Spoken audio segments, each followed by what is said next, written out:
Bonjour, bonjour. Comment allez-vous?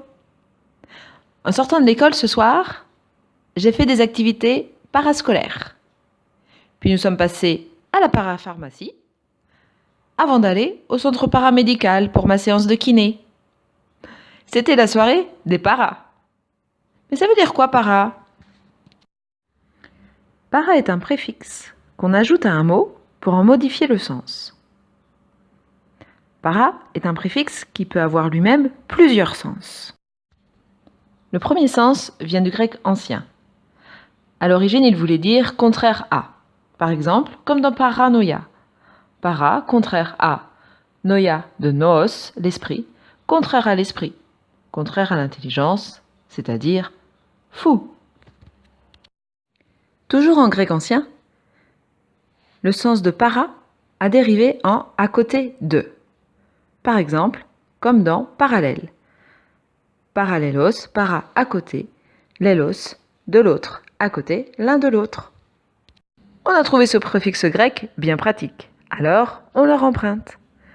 Pour parler des soins qui sont dispensés à côté de ceux des médecins, on parle de paramédical, l'orthophonie, la kinésithérapie, etc. Pour parler des activités qui sont faites à côté de l'école, on parle de parascolaire, la musique, la danse, le sport. Ah, j'ai compris. Alors moi je marche à côté de la pluie, avec mon parapluie. Eh bien non, ça c'est une autre histoire. C'est une histoire qui nous vient d'Italie, le pays du soleil.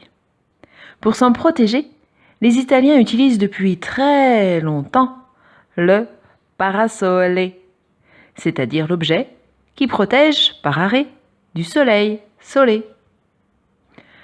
Les Français ont trouvé l'idée excellente et l'ont adoptée. Seulement voilà, dans certaines régions de France, il y a plus de pluie que de soleil. Ce n'est qu'au XVIIe siècle que les Français ont eu l'idée d'utiliser cet objet pour se protéger de la pluie. C'est devenu le parapluie. Ce préfixe est alors devenu très pratique pour des nouvelles idées, comme le paratonnerre, se protéger du tonnerre, le parachute, se protéger de la chute, le parasismique, se protéger des séismes, le parapet, le paracyclonique, le paravalanche, etc., etc.